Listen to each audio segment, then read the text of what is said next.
My name is Felicia Jackson, and this is my son, Maurice Jackson. Growing up was a difficult task for me, being the only girl of 7 brothers. So it was like I was always competing, trying to show them that I can do it just as good as you can. And when my mother and father divorced, we moved into a side of town where it was really horrible. Violence and the crime and the drugs. And I got exposed to that at a very young age of 16. After I graduated from high school, then my drug usage picked up more. I started indulging in heavier drugs. I didn't hit my bottom until I was 25, and I had to make a choice. I was using drugs and pregnant, and I had to make a choice if I wanted to continue using drugs or get an abortion. And that's when I went and got some help. I was able to have my child there. They was able to teach me parenting skills.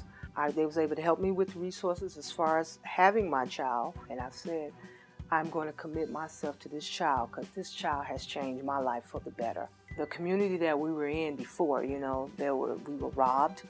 A gun was put on me. Cars stolen. I felt safer to be homeless than to continue to stay where I was staying at the time. And I was grateful to get out of that community, to get another chance at a better community, a better home for my child. He didn't even want to go outside.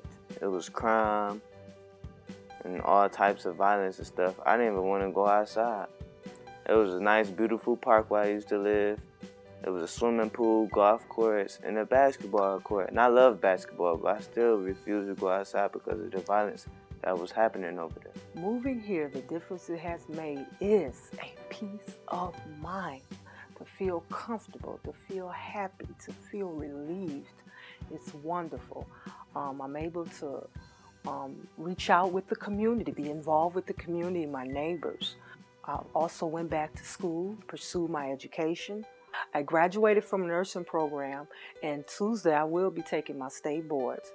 So hopefully I pass that and I will be able to be financially independent. My mama inspired me in so many ways. Like, there's a saying that says the apple don't fall too far from the tree. She inspired me to never give up on things. Community Housing Network is an awesome program to help you. It is. It's awesome. It really was there for me. So I'm totally grateful for giving me a second chance at life. It's been a real honor to be nominated and chosen for this award. It really touched my heart, and I'm truly, truly thankful for all of you all. Thanks so much.